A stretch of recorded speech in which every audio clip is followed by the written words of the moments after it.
여러분 안녕하세요. 자, 오늘은 지난 시간에 뒤를 이어서 이번에는 조선 전기 시대 때의 문화와 그 다음에 과학기술 이런 것들의 발전과 관련된 내용에 대해서 살펴보도록 하겠습니다. 자, 지난 시간까지 우리가 사화의 발전과 사화의 진행과 그 다음에 붕당의 등장에 대해서 이야기했었죠. 바로 그걸로써 조선 전기의 문화가 어느 정도 끝납니다. 그렇다면 그 시대 때에 발전됐었던 것이 과연 무엇이 있었을까요? 간단하게 한번 살펴보도록 하겠습니다. 오늘 좀 많이 있습니다. 그러니까 여러분들 감안하시고서 잘 따라와 줄 수 있도록 하기 바라겠습니다. 자, 지금부터 살펴보도록 할게요. 자, 먼저 2번 성리학의 확산과 사회 변화와 관련된 내용을 보면 다음과 같이 이야기를 할 수가 있을 것 같아요. 첫 번째는 동그라미 1번 서원에 대해서입니다. 여러분들 이른바 이제 붕당이 발달하는 과정 중에서 바로 굉장히 커다란 역할을 했었던 바로 이 서원, 살인파의 굉장히 커다란 지지 기반이었었죠. 바로 이런 서원은 어떻게 처음에 등장했었을까요? 이 서원은 바로 주세붕이라고 하는 풍기 지역의 군수로 있었던 사람이 처음으로 서원이라고 하는 것을 만듭니다. 이것은 사립학교에 해당이 되는 것이에요. 이것은 바로 시간이 흘러가면서 점차 이제 그 기존에 국가가 만들었었던 향교 말고 바로 개인적으로 학생들을 불러 모아서 유학을 가르치고 싶었었던 그런 사람들이 자체적인 학교를 서당보다는 훨씬 더 큰 개념으로 학교를 만들었다 볼 수 있는데요. 이것이 생각보다 점차 그 규모가 커지게 된 겁니다. 자, 결과적으로 여러분들 나중에 가서는 국가의 입장에서 봤을 때는 이런 사람들이 많이 있으면 있을수록 국가가 바로 조선시대 때에는 백성들을 성리학적으로 가르치고 싶었었거든요. 그런데 자체적으로 국가의 힘으로는 다 모든 백성들을 가르칠 수가 없는데 민간에서 본격적으로 이렇게 서원을 만들기 시작을 한 겁니다. 당연히 국가는 이걸 지원을 해야겠죠. 때문에 바로 명종 때 가서 이른바 사액서원이라고 하는 것을 만들게 돼요. 이 사액서원은 뭐냐면 국가가 바로 이제 모든 것을 지원해주는 국가가 이제 서원을 장려하기 위해서 만들어졌었던 서원 장려책이라고 생각하면 됩니다. 이황 선생이 처음으로 바로 이것을 추천했었었죠. 때문에 명종은 당시에 이 백운동 서원이라고 하는 것을 처음으로 사액서원으로 지정을 합니다. 이 사액서원이라고 하는 것은 당시에 왕이 직접적으로 거기에다가 바로 현판을 써줘요. 현판을 써주고 거기다 플러스 노비를 준다든가 토지를 준다든가 그 다음에 서원 소유에 있는 토지에 대해서 면세를 한다든가 심지어는 책을 준다든가 같은 모습을 보여주게 됩니다. 이렇게 함으로써 국가적으로 굉장히 많은 지원을 받게 되는 그런 서원이 있었었는데 그 최초의 서원도 즉 사액서원 중에서의 최초의 서원도 저 백운동 서원입니다. 이때 당시에 백운동 서원이 바로 명종 때에 명종에게 받았었던 현판 이름이 바로 소수서원이에요. 그러니까 백운동 서원은 우리나라 최초의 서원이자 플러스 최초의 사액서원이기도 했었다. 그리고 사액서원으로 됐을 때 그때 이름이 바로 소수서원이었었다라고 하는 것을 여러분들이 기억을 해주기 바랍니다. 자, 그들의 기능은 보통은 여러분들 성균관이라든가 그 다음에 향교에서는 돌아가셨었던 유교 쪽에서의 성인이라 불렸던 사람들, 예를 들면 공자라든가 맹자라든가 뭐 이런 사람들 있죠. 이외에도 우리나라에는 최치원 같은 그런 사람들을 모셔놓고서 제사를 지내는 것이 보통은 이제 일반적인 경향이거든요. 바로 성리학 쪽에서 성인으로 인정됐던 사람들을 말합니다. 하지만 서원의 경우에는 그런 사람들을 모시는 것이 아니라 바로 덕망 높은 유학자를 이때 당시에 모신 것입니다. 바로 대표적으로 율곡 이희 선생이라든가 이황 선생이라든가 성리학 우리나라에 처음 들여왔었던 안향이라든가 이런 분들이 이때 당시에 보통 제사를 지냅니다. 그리고서 바로 그분의 입장에서 봤을 때의 성리학을 연구하는 모습을 보여줍니다. 또한 양반 자제들을 교육을 시키죠. 여러분들 양반 자제들을 교육시킨다는 것은 곧 양반들을 교육하는 거잖아요. 그러다 보니까 당연히 여러분 나중에 가서는 서원에서 가르치는 학생들의 경우에도 바로 유학을 공부하는 것으로 간주가 되었기 때문에 이때 당시에 군대를 가지 않는 그런 특권을 실제로 얻기도 합니다. 더불어서 공론을 모은다고 합니다. 이때 당시 양반 사대부들의 여론을 보통 공론이라고 한다고 했었죠. 바로 그 공론을 모으는 장소가 바로 이 서원이었었어요. 바로 근데 여러분 반드시 한 가지 기억을 해줘야 되는 것 중에 하나가 이때 당시 이 서원이라고 하는 것은 예를 들면 율곡 이희 선생을 모시는 서원에서 공부를 했었던 그런 사람들이 중앙정계에 진출하잖아요. 그렇다고 한다면 당연히 율곡 이희 선생의 말씀에 따라 가지고서 바로 정치 생활을 해나가려고 하겠죠. 여러분 생각납니까? 바로 율곡 이희 선생과 그 다음에 그 제자들이 가담했었던 정파가 어디입니까? 붕당이 어디예요? 거기가 바로 서인이었었죠. 이황 선생이라고 한다면 바로 동인입니다. 바로 이런 식으로 서원은 붕당의 후계에 해당되는 사람들을 양성하는 역할도 같이 했었다는 것을 여러분이 반드시 기억을 해주기 바랍니다. 그러면서도 지역에 있잖아요. 지역에 있다 보니까 향촌의 성리학적인 질서가 보급되는데 굉장히 커다란 역할을 많이 했었고요. 더불어서 그 학문과 문화, 이게 성리학을 연구하니까 학문과 문화의 발달에 굉장히 커다란 역할을 하기도 했었습니다. 또한 실제로 좀 전에 선생님이 얘기했다시피 사림파들, 이거 나중에는 붕당의 정치적 기반이 됐었다라고 하는 것을 여러분 반드시 기억을 해주기 바랍니다. 또 하나의 바로 이 사림파가 중앙정계에 우뚝 살 수 있었던 기반이 바로 뭐냐면 향약이라고 하는 것입니다. 이 향약이라고 하는 것은 원래 향촌의 자치 규약에 해당되는 것이에요. 기본적으로 봤을 때 향촌에서는 자체적인 농촌 공동체가 무너지는 것을 막기 위해서 농촌민들끼리 서로 돕고 사는 바로 농촌 공동체가 따로 있긴 있었습니다. 근데 이제 문제는 뭐냐면 이때 당시에 이 살인파가 지방으로 내려갔었던 사람들이었잖아요. 그리고 지역의 중소 지주였단 말입니다. 때문에 그들 같은 경우에는 나 혼자 좀 부자였었습니다. 예를 들면 이런 식이죠. 바로 지역에 갑자기 흉년이 일어났다라고 한다면 당연히 이때 당시에 이 살인파에 해당되는 사람들은 지역 백성들을 구제해준다는 명목으로 자신들의 국가는 실제로 열어주기도 합니다. 보통 이제 권분이라고 얘기를 하기도 하는데요. 바로 이렇게 국가를 열어서 그 지역민들을 구원을 해주니까 지역 백성들은 살인파의 말씀 잘 들어야겠다 뭐 이런 식의 생각을 하겠죠. 근데 살인파는 바로 그것을 이용하는 겁니다. 어떻게 하냐면 백성이 굉장히 힘들었을 때 바로 이런 백성들에게 사실은 너희들이 잘 먹고 잘 지낼 수 있으면서도 서로가 싸우지 않고 평화롭게 살 수 있는 방법이 있다. 그것은 바로 무엇이냐? 바로 서로가 향촌에서 도덕적인 약속을 지키면 된다라고 얘기합니다. 그 도덕적인 약속이 바로 뭐냐면 바로 향약이라고 하는 거죠. 이 향약이라고 하는 것은 원래 우리나라에서 나왔던 것이 아닙니다. 이것은 바로 중국에서부터 나왔던 거였거든요. 이것은 바로 여기 보이다시피 처음에는 우리나라의 조광조가 보급을 하기 시작을 했었습니다. 중국의 여시향약이라고 하는 향약을 처음 들여왔었는데 이것을 나중에 여기 보이다시피 퇴계 이황 선생과 율곡 이희 선생이 우리 실정에 맞게 이것을 수정해서 이것을 새롭게 또한 보급되었고 이것이 점차 향촌 사회에 정착을 해 나가게 되는 모습을 보여주게 됩니다. 여러분들, 근데 이제 문제는 뭐냐면 당연히 향촌민들의 경우에는 자기네들 도와줬었던 그런 양반들이 굉장히 감사하니까, 그리고 그들이 바로 자기들에게 싸우지 않고 백성들이 잘 살 수 있는 방법을 가르쳐 준다고 하니까 그걸 잘 따를 거 아닙니까? 그래가지고서 자연스럽게 바로 그 백성들에게 도덕 규범이 어떤 것이다 라고 하는 것을 알려주는 사람들이 바로 이 살인파들이었었기 때문에, 그렇기 때문에 백성들은 살인파들의 말씀을 잘 듣게 돼요. 근데 하지만 가끔 가다 보면은 꼭 모든 사람이 그런 건 아니잖아요. 그러면서 난 살인파, 뭔 X 같은 소리야? 이렇게 얘기하면서 살인파의 말을 잘 안 들으려고 하는 사람도 있었던 것은 사실이긴 합니다. 근데 그런 경우는 어떻게 하는 줄 아세요? 여러분들? 바로 살인파의 경우에는 향약의 규정을 들어서 향약의 규정을 어긴 사람들에게는 향약의 또 다른 처벌 규정을 들어서 그 사람을 실제로 처벌까지 합니다. 국가가 바로 이 살인파들에게 그렇게 일반 백성들이 도덕적으로 생활할 수 있도록 일정 정도까지는 바로 자체적인 처벌권을 실제로 인정을 해주기도 했었어요. 자, 이러다 보니까 나쁘게 말하면 이겁니다. 일반 백성들 입장에서는 살인파 양반들의 눈에 잘못 들게 된다고 한다면 바로 매질당할 수도 있는 겁니다. 그러니까 양반들에게 꼬투리 부리면 안 되잖아요. 자연스럽게 고개를 많이 숙이면서 양반들에게 절하고 막 이런 식의 모습을 보여주게 되는 거죠. 바로 이렇게 하는 과정 중에서 자연스럽게 살인파가 바로 성리학적 도덕을 백성들에게 가르쳐 준다는 명목으로 사실상 지방 향촌 사회에서 자신들의 세력을 강화시키는 모습을 보여줍니다. 이거에 더불어서 성리학적 사회 질서가 확산되는 모습을 보여주게 됐던 것이죠. 당연히 성리학의 윤리가 보급이 되고 또 한 가지 살인파가 중심이 된 사회 질서가 점차 강화되는 모습을 보여주게 됩니다. 그렇다고 하면 이들이 기본적으로 봤을 때 그 유교 윤리가 어떻게 보급이 되는지 우리가 한번 살펴볼 필요가 있겠죠.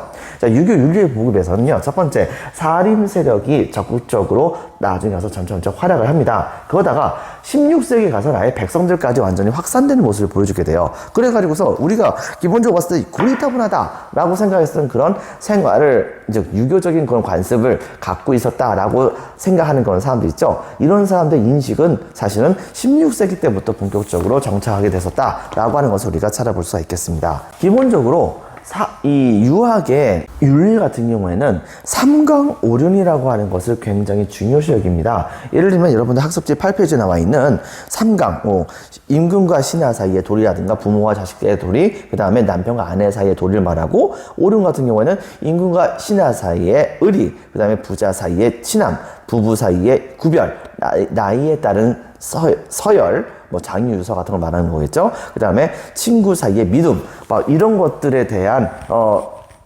도덕을 이야기하면서 백성들에게 바로 이런 식의 도덕을 계속해서 잘 지키게 된다고 한다면 우리가 잘 살아갈 수 있을 것이다 라고 하는 것을 많이 알려주려고 노력을 했던 것이라고 보면 되겠습니다. 대표적으로 봤을 때 바로 이러한 바로 삼강오륜의 윤리가 전파가 되는 것에 대해서 굉장히 커다란 역할을 했었던 그런 책들이 있었는데요. 그것은 바로 뭐냐면 바로 첫 번째 소학이라고 하는 책이에요. 이 소학이라고 하는 책은 이미 중국에서부터 들어왔던 것이기도 하지만 이 성리학 쪽에서의 그 입문서라고 보면 됩니다. 그러니까 한마디로 말하면 성리학의 초등학교 교과서라고 생각하면 돼요. 이런 소학을 어릴 때부터 열심히 공부를 하고 그 이외에 여러 가지 책들을 공부하게 되면 나중에는 성리학적 사상을 갖춘 유학자로 성장할 수가 있는 것이겠죠. 더불어서 또 한 가지, 바로 이 성리학을 처음 만든 사람이 바로 주자잖아요. 이 주자가 주자가래라고 하는 것을 보급을 하게 됩니다. 즉 주자의 입장에서 봤을 때에 사대부들이 기본적으로 자기의 집에서 혹은 개인이 자기의 집에서 조상들과 그 다음에 유교적으로 예법을 지키면서 살아가기 위해서는 기본적인 예의는 이런 정도는 지켜야 한다라고 하면서 만들어 놨었던 예법서가 있거든요. 그 예법서가 바로 이 주자가래입니다. 근데 이것이 우리나라에 보급이 된 거예요. 바로 이것에 따라 가지고서 유교 윤리에 따라서 인간 생활에 있어서의 모든 그런 중요한 예식들, 예를 들면 성년식, 그 다음에 혼례, 그 다음에 상례, 즉 장례 치르는 거죠. 그 다음에 제례, 즉 제사하는 거. 이 모든 것들을 바로 유교 성리학적인 그런 입장에 따라서 이제 이루어 나가는 모습을 실제로 보여주게 됩니다. 그리고 이때 당시에 조상에 대한 효라고 하는 개념이 굉장히 강화가 되게 되면서 이것이 좀 더 확장되고 나서는 조상들에 대한 그런 효도를 한다는 의미, 에서 조상을 잘 모신다는 그런 생각이 되게 커지게 되는 겁니다. 그 결과 바로 이른바 배웠던 집안인 양반 집안들 같은 경우에는 이른바 집안에다가 가묘라든가 사당 같은 것을 건립을 하게 돼요. 바로 이런 것들을 만들어 가지고서 조상들의 위패 같은 것을 예를 들면 자기 집이 있으면 자기 집 뒤쪽에다가 사당 같은 걸 만들어 가지고서 거기에다가 항상 아침에 일어나면은 문우 인사 드리러 가고 뭐 이런 식으로 하고 간단한 그런 여러 가지 제례 같은 것을 실제로 진행을 하기도 합니다. 바로 그러한 조상신들의 위패를 모시는 그런 단지를 보통 우리는 신주단지라고 얘기를 하죠. 여러분들 보통 그래서 이때 당시에 사람들이 조상을 굉장히 무겁게 여기는 그런 측면이 있었다는 것을 여러분 같이 기억을 해주기 바랍니다. 그리고 또 한 가지, 바로 뼈대 있는 가문은 보통 다 있다고 하죠. 이 족보라고 하는 것을 바로 조선 전기서부터 본격적으로 만들기 시작을 했었다라고 하는 것을 여러분 같이 기억을 해주기 바라고요. 그리고 제사는 반드시 지내야 되는 것입니다. 그러다 보니까 아예 후손들 중에서 제사를 지낼 수 있는 사람을 아예 정하는 모습을 보여주게 돼요. 그 과정 중에서 이른바 적장자라고 하는 사람들이 대표적으로 제사를 지내는 사람으로서 인정이 되게 됩니다. 이 적장자가 바로 누구냐? 정식 부인, 바로 천 말고요. 정식 부인. 정식 부인의 첫 번째 아들이 바로 적장자입니다. 결과적으로 이 적장자가 보통 이때부터는 바로 선조들의 그런 제사들을 받아가지고서 선조들의 제사를 적장자가 도맡아서 선조들의 제사를 적장자가 도맡아서 하는 모습을 보여주게 되는 것이거든요. 이렇게 되다 보니까 자연스럽게 부모들의 입장에서도 자기 제사를 담당하는 사람이 첫 번째 아들이다 보니까 자연스럽게 첫 번째 아들에게 재산을 많이 물려주게 되면서 자연스럽게 첫 번째 아들이 재산을 많이 받고 나머지 아들, 딸 같은 경우에는 그다지 재산, 특히 딸 같은 경우는 거의 이제 재산을 받지 않는 그런 식의 모습을 보여주게 되었다라고 하는 것을 여러분들이 기억을 해주기 바랍니다. 그 다음에 또 한 가지, 국가적인 입장에서도 성리학을 장려하는 모습을 보여주게 됐었어요. 대표적으로 봤을 때 여기 보이듯이 삼강행실도라고 하는 것이 있습니다. 이 삼강행실도라고 하는 것은 유교 윤리에 해당한다 볼 수 있었던 삼강을 행하는 그런 모습을 바로 글로 적고 그 다음에 이것을 그림으로까지 표현한 것이에요. 이것은 글은 한글로도 적었었고 한문으로도 적었었거든요. 바로 이걸 가지고서 사람들에게 보여주게 됨으로써 일종의, 지금으로 따지면 일종의 그 성리학에 관련된 학습 만화책의 역할을 실제로 했었다라고 우리가 착용되겠습니다. 그리고 또 한 가지, 성리학에서 가장 중요시 여기는 덕목 중에 하나인 충이라든가, 그 다음에 효의 가치, 그 다음에 남편을 저버리지 않는 것과 관련되어 있는 가치 같은 것을 실제로 이행했었던 사람들을 기리기 위해서 국가에서 실질적으로 이 충신이라든가 효자라든가 연료에 해당되는 사람들을 표창하는 모습을 보여줍니다. 자, 그 다음에 네 번째, 성리학의 발달과 관련해서는 다음과 같은 것을 우리가 찾아볼 수가 있어요. 여러분들, 간단하게 이야기를 하도록 하겠습니다. 원래 성리학이라고 하는 학문은 바로 주의가 새롭게 창조해낸 학문입니다. 주의는 기존에 있었던 훈구학 속에서 우주의 본성, 우주의 모습과 그 다음에 바로 인간의 심성을 다룰 수 있는 원리를 나름대로, 자기 나름대로의 그 해석을 통해 가지고서 끄집어냈어요. 그래 가지고서 하나의 이론을 만들었으니 그것이 바로 성리학입니다. 즉 기본적으로 여러분들 바로 이 태초에는 무국이라고 하는 게 존재했다고 합니다. 이 무국이라고 하는 것에 어떤 변화가 있었는지 모르겠으나 어느 순간인가 이것은 바로 음과 양으로 갈라지게 되었었대요. 그리고 이것들이 바로 전 우주로 퍼져나가서 그래서 음과 양이라고 하는 것이 여러 갈래로 갈라져 가지고서 여러 개의 사물들을 만들게 되었으니 바로 이 우주는 이 음과 양이 바로 서로 조화를 일으켜 가지고서 만들어진 것이라 보통 성리학은 설명을 합니다. 바로 그 음과 양의 조화의 형태를 일컬어서 우리는 뭐라고 보냐면 우리나라 국계도 쓰죠. 바로 태극이라고 합니다. 자, 그리고 그런 모습들은 겉에 보이는 모습하고 그다음에 실질적인 근본적인 원리 이런 것들에 대해서는 따로따로 보이는 것이 있다고 생각합니다. 플라톤 여러분들 기억날까요? 약간 좀 그런 성격이 있었다 볼 수 있겠는데 이때 당시에 바로 이 성리학의 경우에는요, 이 우주 만물은 근본적인 모습은 성이라고 하고 그 다음에 그것이 바깥쪽으로 표현돼서 나타나는 것을 정이라고 한대요. 그리고 이것을 인간의 마음으로 따져본다고 한다면 인간의 근본적인 마음은 이라고 하지만 이 근본적인 마음은 보통 움직이는 것이 아니기 때문에 이것이 움직이는 과정 중에서 사방팔방으로 표현이 될 거 아니에요. 그 표현이 되는 것들을 바로 기라고 한다고 합니다. 근데 여러분들 알다시피 유학이라고 하는 것은 바로 선을 추구한다고 했었죠. 기본적으로 인간의 본성은 선하다고 보는 게 유학이잖아요.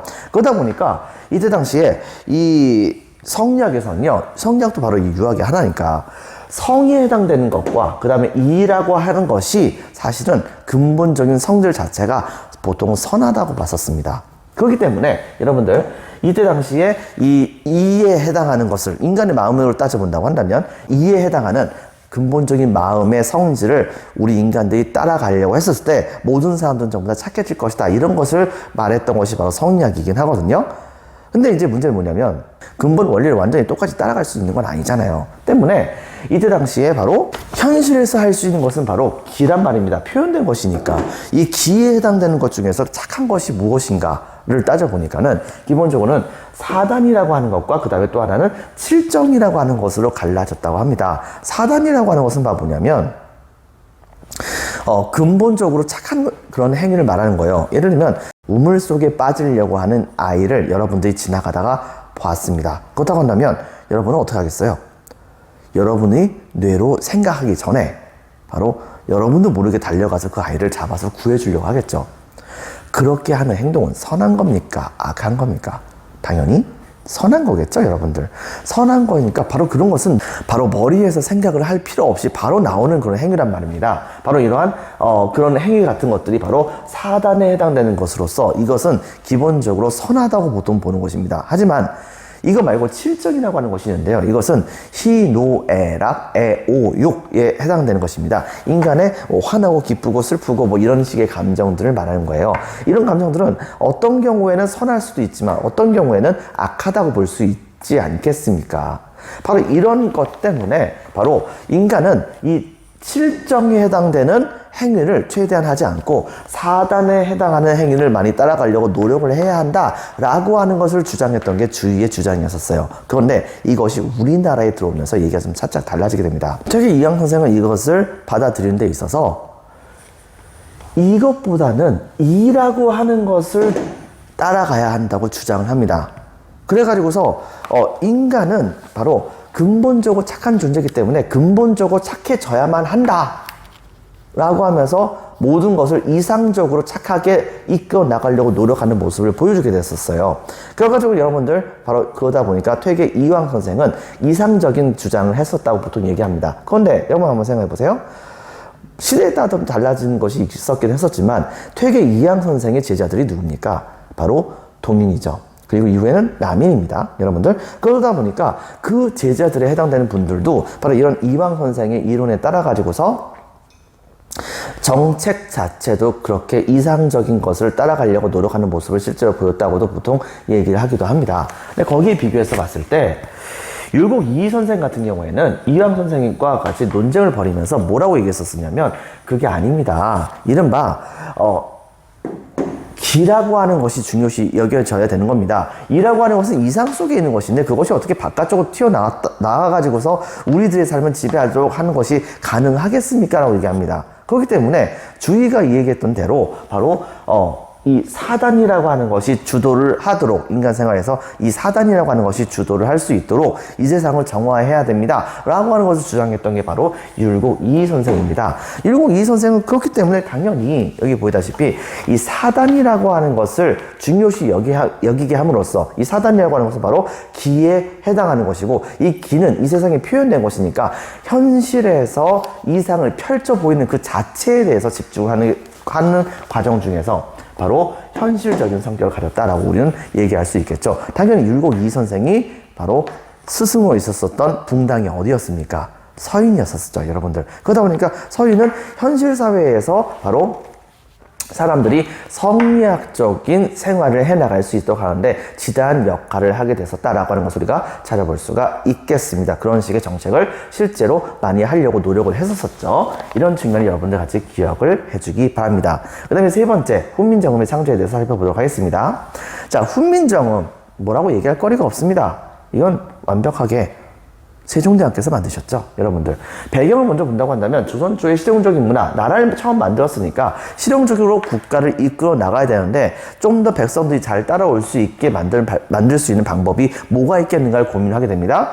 그리고 이때 당시 지배계층은 전부 다 한자를 사용했었지만 백성들은 문자가 아예 없었기 때문에 지배계층이 여러 가지 측면에서 좋은 글자 같은 걸 만들었다고 하더라도 백성들은 그것을 이해 못해가지고 따라가지 못하는 경우가 진짜 많았단 말입니다. 자, 이런 측면 때문에 백성들 잘 생활할 수 있도록 하기 위해서 바로 여기 보이다시피 백성들에게 정부의 정책이라든가 법 같은 것을 홍보하는 목적에서 또한 조선 왕조의 근본적인 목적은 백성들에게 성리학적인 윤리를 전파해서 백성들을 착하게 만드는 게 목적이었다니까요. 자, 이렇게 되다 보니까 바로 이 훈민정음을 세종대왕이 만드시게 되었던 것입니다. 기본적으로 이 세종대왕은 당시에 여러 나라의 민족과 말 같은 것을 다 연구하십니다. 더불어서 최종적으로는 여러 가지 말이 있긴 하지만은 자음 같은 경우도 그래요. 입 안에 있는 혀의 모양에 따라 가지고서 나오는 소리를 가지고서 바로 글자를 만들었다고 하니 이것은 결과적으로는 과학적인 원리를 가지고서 소리대로 이 세상의 모든 것들을 표현할 수 있다고 얘기를 하지 않습니까?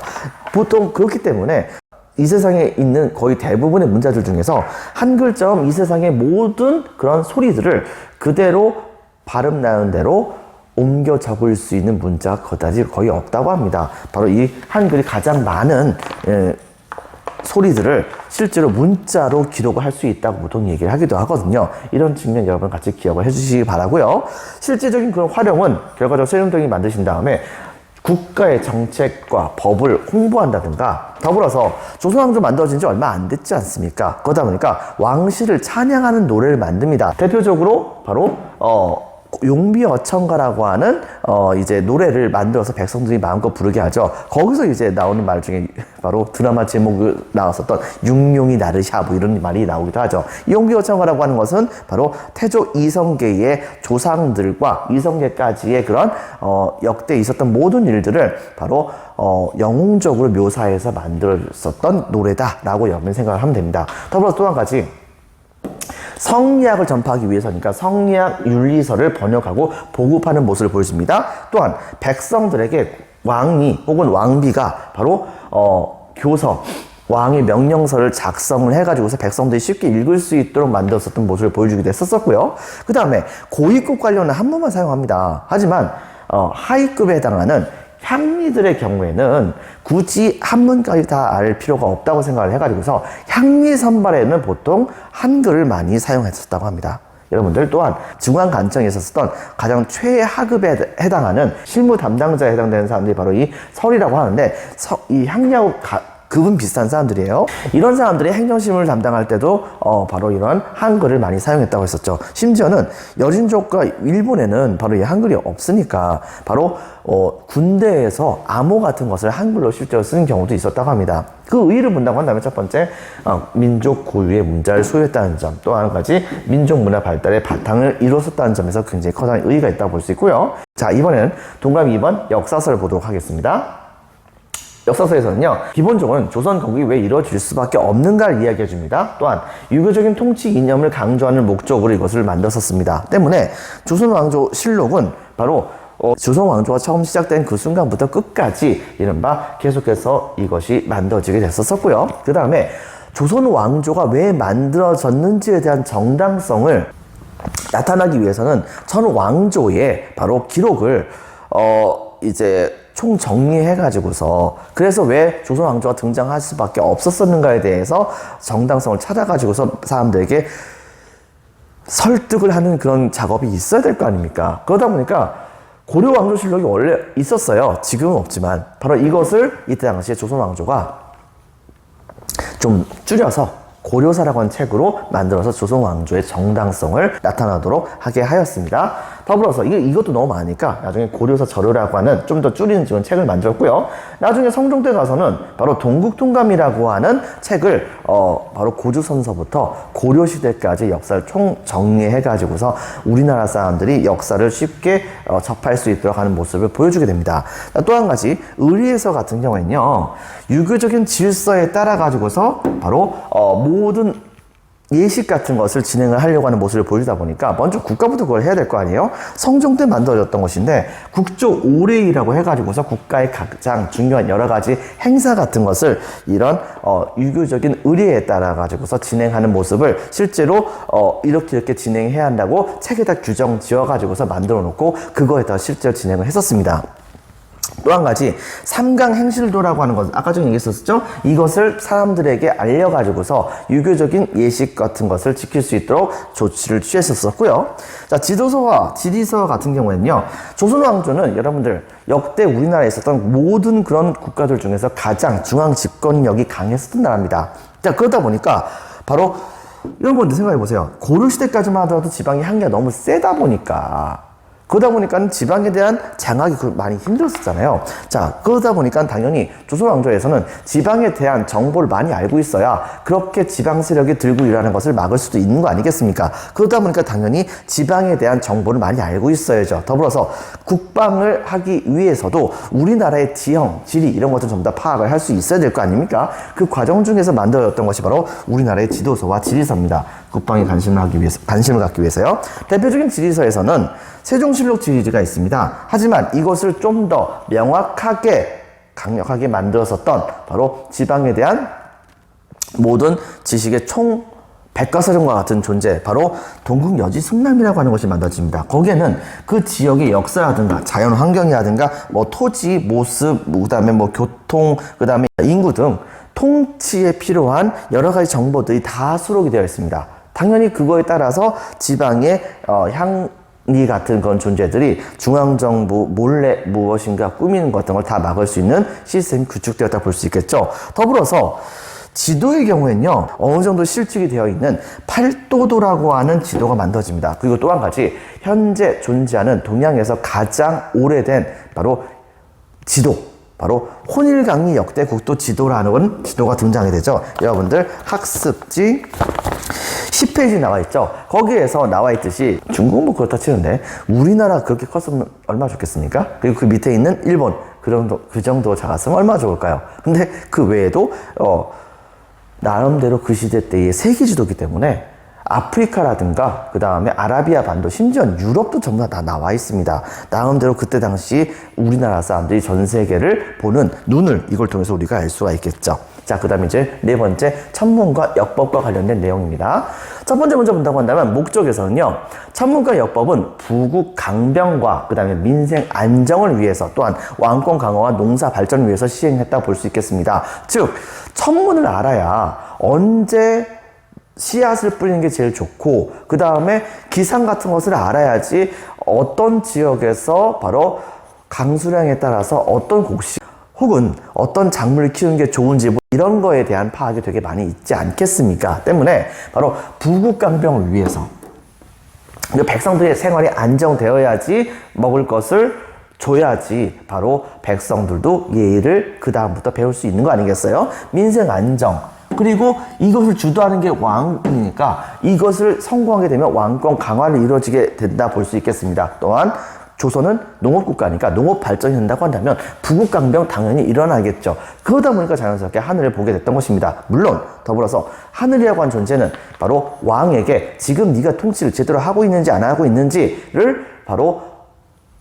표면적으로 보여주는 존재라고 왕들은 생각했었기 때문에 바로 자신이 선정을 하고 있는지 폭정을 하고 있는지를 파악하기 위해서 하늘을 많이 보는 측면도 있었다고 합니다. 이런 측면도 여러분 같이 기억을 해주기 바랍니다. 대표적으로 그래서 태조 때에 만들었다고 생각되어지는 이른바 천상열차 분야 지도라는 게 있어요. 이미 고구려 때에 만들어졌었던, 우리나라 기준으로 해서 만들어졌던 천문도가 있었었는데 누군가 발견을 해가지고서 태조에게 실제로 이것을 발견해가지고서 갖다 바쳤다고 합니다. 여러분들, 그래서 이 당시 태조는 이것은 바로 천명이 나에게 있는 것이 아니겠는가 생각하면서, 다만 거기에 나와 있는 것 중에서 틀린 것도 몇 가지 있으니까 이때 당시에 천문을 관측하는 기관에게 명령을 내려서 거기에다가 우주의 지도를 실제로 만들어 놓습니다. 학습지 10페이지의 오른쪽에 나와 있는 그런 지도가 그렇게 해서 만들어지게 된 거죠. 그게 바로 천상열차 분야 지도라고 하는 것입니다. 그 외에도 세종대왕 때의 혼천이라든가 간이라고 하는 걸 통해 가지고서 지구가 둥그니까 바로 지구가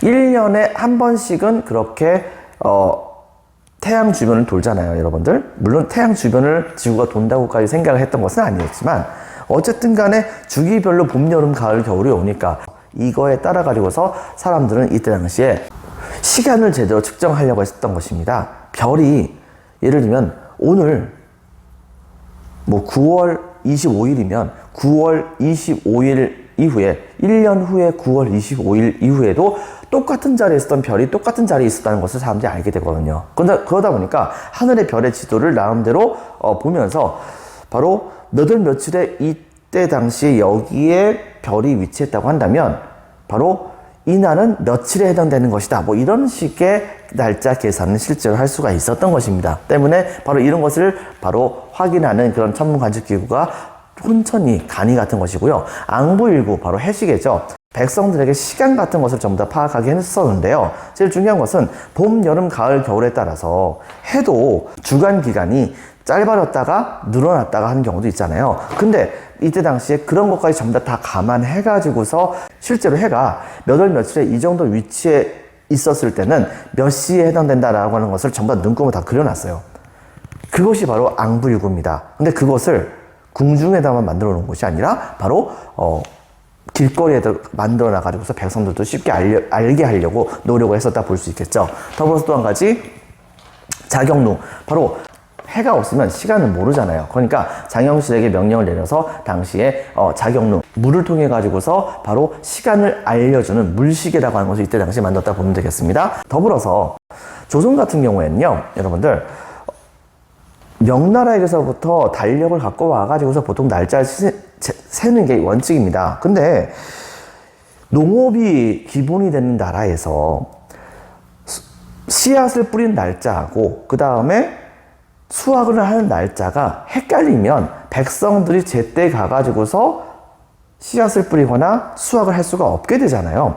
이렇기 때문에 이때 당시 세종대왕은 우리나라를 기준으로 해가지고서 바로 정확한 시간을 측정할 필요가 있었던 겁니다. 왜냐? 중국의 달력은 우리나라를 기준으로 해서 봤을 땐 조금씩 오차가 있었던 것이 사실이긴 하거든요. 때문에 이거에 따라서 당시에 중국 몰래 원나라 시대 때에 몽골로 들어갔었던 바로 천문을 관측하는 이슬람의 역법을 우리나라로 들여와가지고서 한성을 기준으로 해가지고서 바로 실제로 달력을 만들어요. 그렇게 해서 만들었던 게 바로 이 칠정산이라고 하는 것입니다. 이 칠정산은 바로 백성들에게 정확한 시간을 알려주기 위함이었었으니 이것은 아주 지대했었던 세종대왕의 백성 사랑이 제대로 나타난 것이라 볼 수 있겠죠. 그 외에도 치국이 바로 각 지역별로 어느 지역에 보통 강수량이 1년 평균으로 어느 정도 된다는 것을 다 측정한 게 한 다음에 그거에 따라서 농사를 짓게 하려고 했었고요. 더불어서 전국에서 가장 뛰어났었던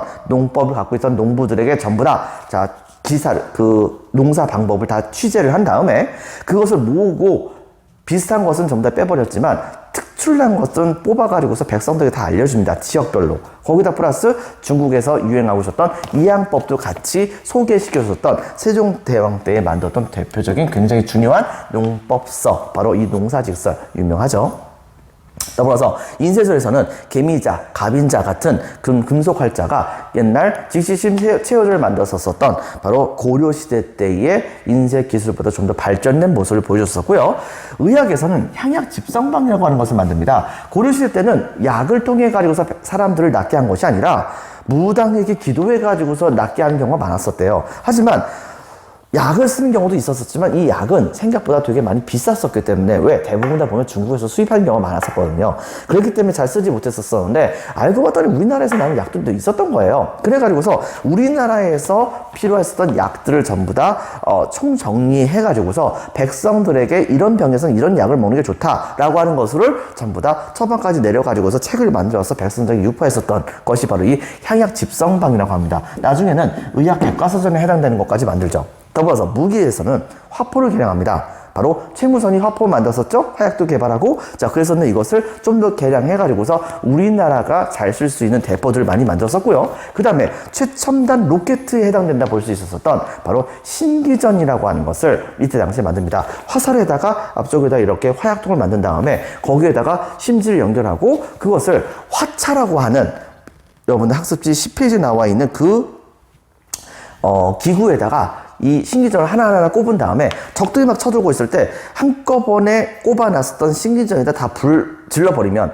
이것들이 순식간에 앞쪽으로 다연장 로켓포처럼 쭉 하고 날아가가지고서 적들을 초토화시키는 모습을 보여주게 됐던 것이죠. 이것이 나중에 임진왜란 때 많이 사용되기도 했었습니다. 이런 점을 여러분 같이 기억해 주기 바라고요. 그 다음에 또 한 가지 예술에서는요, 문인화, 일반적인 문관들이 주로 그렸었던 그림을 문인화라고 합니다. 그 다음에 또 한 가지 산수화, 바로 풍경을 그렸었던 산수화가 이때 당시 유행을 했었고요. 대표적인 그런 그림 중에서는 바로 안평대군의 꿈을 들었었던 궁중의 화가 안견이 그 꿈에 따라 가지고서 그림을 그렸던 것이 남아있는데 그 현재 일본에 있습니다. 바로 몽유동원도, 여러분들 학습지 12페이지에 나와 있는 몽유동원도 한번 확인해 주기 바랍니다. 그리고 또 한 가지 강희안 선생 같은 경우에는 고사관수도와 같은 그런 그림을 화가로서 이것을 그림을 그리는 모습을 보여주게 됩니다. 도자기 같은 경우는요, 고려시대 때는 바로 청자였었죠. 근데 조선시대 때는 청자가 너무 아름답잖아요. 근데 사대부는 청렴과 결백 이런 것을 중요시 여기는 계층이었는데 아름다운 청자 부담스러운 겁니다. 그렇기 때문에 이것을 말고 바로 좀 더 소박한 그런 형태의 도자기의 모습을 조선의 사대부들은 원했었었는데 그때 당시에 청자를 바로 바꿀 수 없으니까 이 청자를 만든 다음에 거기다가 하얀색 칠을 해버렸었던, 그래가지고 구워가지고 만들었었던 분청삭이라고 하는 푸르스름한 백자, 바로 이런 것을 이때 당시에 만들었다고 합니다. 그랬다가 16세기 이후에는 완전히 이제 백자를 만들면서 사대부들이 바로 이것을 많이 잘 사용했었다고 하죠. 문학에서는요, 한문학이 발달했었고요. 바로 동문선이라는 책을 바로 이때 당시에 서고적이 만듭니다. 동문선, 동쪽에 있었던 여러 문장 중에서 뛰어난 것을 골랐다라고 하는 그런 책이라고 보면 되겠죠. 그 다음에 음악에서는요, 여러 가지 유교 의례 같은 것을 진행을 하게 될 때 일종의 배경음악 같은 것을, 격조에 맞는 배경음악 같은 것을 깔아야 되잖아요. 그러다 보니까 이런 것을 이제 사람들이 공부를 하게 되는데, 대표적인 사람 바로 이 박연, 궁중 음악이었던 악을 정리를 하게 됩니다. 그 다음에 또 하나 성현 같은 경우에는 바로 그런 궁중 음악이라든가 여러 가지 음악 같은 것을 연주하는 방법을 실제로 눈으로 볼 수 있게 만드는 책을 실제로 만들었다고 하죠. 자, 이런 측면 여러분 같이 기억을 해주시고요. 여러분들 학습지 보도록 하겠습니다. 여러분 학습지는 7페이지에 해당됩니다. 자, 2번 성리학의 확산과 사회 변화에서는요, 첫 번째 서원의 성립. 자, 동그라미 1번 별표 2개, 최초의 서원 밑줄 박스 치겠습니다. 백운동 서원 주세붕어입니다. 명종 때 이황의 건의로 사액서원 알죠? 으로 지정. 자, 기능 별표 하나, 동그라미 1번 덕망 높은 유학자를 제사에 지냈고, 동그라미 2번 성리학을 연구했으며, 동그라미 3번 지방 양반 자제를 교육시켰습니다. 동그라미 4번 바로 공론을 모아서 중앙정치에 영향을 주는 모습을 보여주게 됩니다. 그 다음에 별표 1개 반, 서원, 빈칸 적겠습니다. 서원. 자, 서원 설립의 영향, 동그라미 1번. 바로, 향촌사회의 성리학적 질서를 보급합니다. 빈칸 적겠습니다. 성리학. 동그라미 2번. 학문과 문화를 발달시킵니다. 동그라미 3번. 사림의 정치적 기반을 강화시키고, 네, 별표 2개 칩니다. 향약. 동그라미 1번. 향촌의 자치규약. 빈칸 적겠습니다. 자치규약. 동그라미 2번. 공동체적 풍속과 유교 윤리를 결합시킵니다. 동그라미 3번 향약 규정을 들어서 향초민을 처벌하기도 했었다고 했었죠. 그랬기 때문에 향초민들이 이때 당시에 강제적으로라도 양반 사대부들의 명령을 들을 수밖에 없었던 겁니다. 그 다음에 확산은 중종 때, 동그라미 1번 확산 별표 하나, 조광조가 빈칸에 적혔습니다. 여시향약을 보급하고, 동그라미 2번 이황과 이이가 띄어쓰기 오타입니다. 붙여주세요. 실정에 맞게 수정하여 전국으로 확대, 전국으로 확대 박스. 다음 페이지 넘어갑니다. 자, 그 다음에 영향에선 별표 하나, 동그라미 1번 향촌사회 내 사림의 영향력 강화, 동그라미 2번 성리학적 사회 질서가 확산됩니다. 동그라미 3번 유교 윤리를 보급시켰고요. 동그라미 4번 사림 중심의 사회 질서를 강화시키는 모습을 보여주게 됩니다. 별표 하나. 자, 유교 윤리의 보급. 자, 빈칸에 들어갈 말 사림 세력의 활약 밑줄. 16세기에 들어서 일반 백성들까지 성리학적 윤리가 보급됩니다. 밑줄 쫙 칩니다. 자, 유교 윤리인 삼강오륜의 원리 전파에서는요, 동그라미 1번 들어갈 책의 이름은 소학입니다. 자, 유학 입문서. 그 다음에 동그라미 2번 빈칸에 들어갈 말 바로 주자가 만들었었죠. 주희가. 자, 그 다음에 동그라미 1번 다시 넘어가려 합니다. 유교 예법에 따른 관혼상제 실시. 동그라미 2번 양반 가문의 가묘 및 사당을 건립했고요. 동그라미 3번 족보. 자, 족보를 편찬합니다. 동그라미 4번 제사를 중시하며 적장자를 중시하는 모습을 보여줍니다. 빈칸에 들어갈 말 적장자. 그 다음에 국가의 성리학 장려에서는요, 동그라미 1번 삼강행실도, 빈칸에 들어갈 말 삼강행실도를 편찬했고요. 그 다음에 동그라미 2번 충신과 효자 및 연례를 표창하는 모습을 보여주게 됩니다. 별표 2개, 별표 1개 반. 성리학의 발달에서는요, 동그라미 1번 이 근본 원리와 근본 원리가 바꿔 표현된 것의 개념으로서, 동그라미 2번 우주의 생성과 그 다음에 구조를, 그 다음에 또 한 가지 동그라미 3번 인간 심성의 구조 등에 대한 연구를 하게 했던 것이 바로 성리학입니다. 특히 우리나라에서는 이 인간의 심리에 대해서 연구했던 게 더 발달을 했었었는데요. 대표적으로 이황 선생의 경우에는요, 동그라미 1번 이를 강조하면서 동그라미 2번 이상주의적 성격을 갖고 있었고, 동그라미 3번 도덕규범 확립에 관심을 갖게 됩니다. 바로 이 이황 선생이 활약됐던 시대가 사화를 당했던 시대였었죠. 그러다 보니까 이황 선생은 당시에 훈구파들을 바로 없애버려야 할 절대 악으로서 규정하는 아주 도덕적인 모습을 보였던 것이라 볼 수 있겠습니다. 그 다음에 또 한 가지 아주 극단적인 아주 이상적인 모습을 보였다 볼 수 있겠습니다. 훈구파들을 나름대로는 좀 악으로 규정하는 굉장히 이상적인 모습을 보였다 볼 수 있겠습니다. 거기에 비교해서 봤을 때 별표 하나, 이 선생의 경우에는 동그라미 1번 기 적혔습니다. 기가 밖으로 표현되는 것을 중시합니다. 동그라미 2번 현실주의적 성격을 갖고 있었습니다. 동그라미 3번 성리학적 이상을 현실에 실현하는 것에 관심을 가졌다고 하죠. 다음 페이지 조선 전기의 문화에서는요. 자, 훈민정음 별표 2개 반. 자, 동그라미 1번 조선 초 실용적인 문화가 발달했고, 동그라미 2번 지배층만 한자 빈칸에 적혔습니다. 한자 사용. 동그라미 3번 대부분의 백성들은 글자를 몰랐었습니다. 목적에선 동그라미 1번 자, 정부가 백성 빈칸에 적혔습니다. 백성에게 정책이나 법을 잘 알리기 위함이었었고, 동그라미 2번 성리학적 윤리 빈칸에 적혔습니다. 성리학적 윤리를 보급을 하기 위함이었습니다. 때문에 쉽게 배울 수 있는 글이 필요했었는데, 거기에서 특징 동그라미 1번 빈칸에 들어갈 말 세종이 주변 국가의 글자와 말소리를 연구하여 창제 및 반포했었습니다. 동그라미 2번 과학적 원리로 모든 말을 소리 적겠습니다. 소리들을 표현하는 것이 가능했다고 하죠. 별표 한 개 반 활용해서는요. 동그라미 1번 정책과 법을 빈칸에 적겠습니다.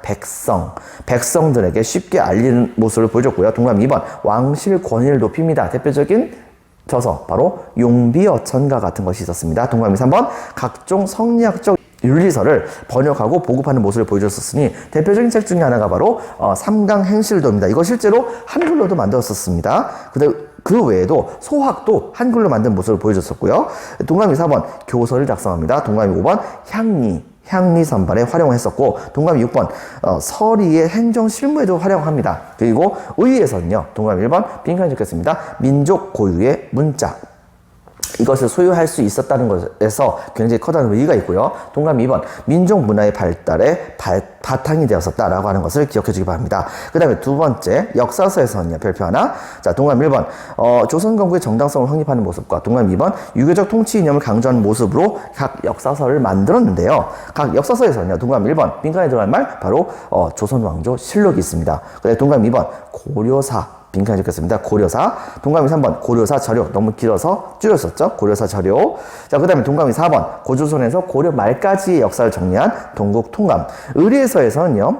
바로 의리에서 민 윤리서, 바로 유교적인 질서를 확립시키기 위함입니다. 별표 하나. 각 의리에서로서 동그라미 1번 국조오례의라고 하는 게 만들어집니다. 동그라미 2번 삼강행실도가 만들어집니다. 자, 지도서와 지리서에서는요. 별표 하나. 배경에서는요.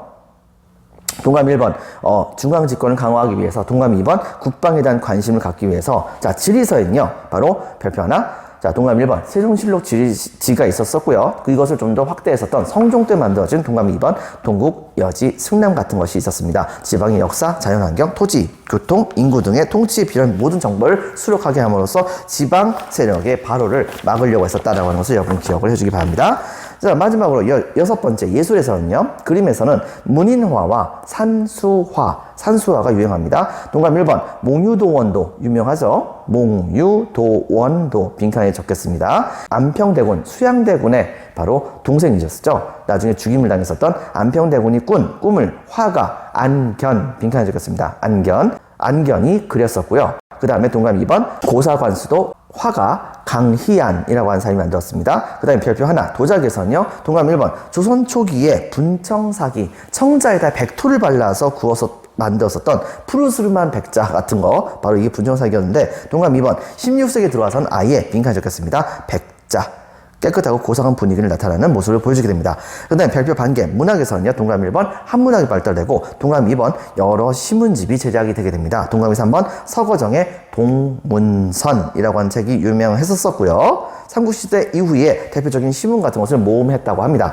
별표 반개. 음악에서는 동그라미 1번 유교 의례와 관련되어서 중요시했었고, 동그라미 2번 연이라고 하는 분이 바로 궁중의 음악이었던 악을 정리했다는 점. 동그라미 3번 성현이라고 하는 분이, 이분도 이제 성종 때인데 바로 악학괴범이라고 하는 책을 만들어서 궁중의 음악을 그림으로 설명하는 모습을 보여줬다고 합니다. 자, 여러분들 수고 많으셨습니다. 오늘 여기까지 할게요. 되게 많았었죠? 열심히 공부하세요. 감사합니다.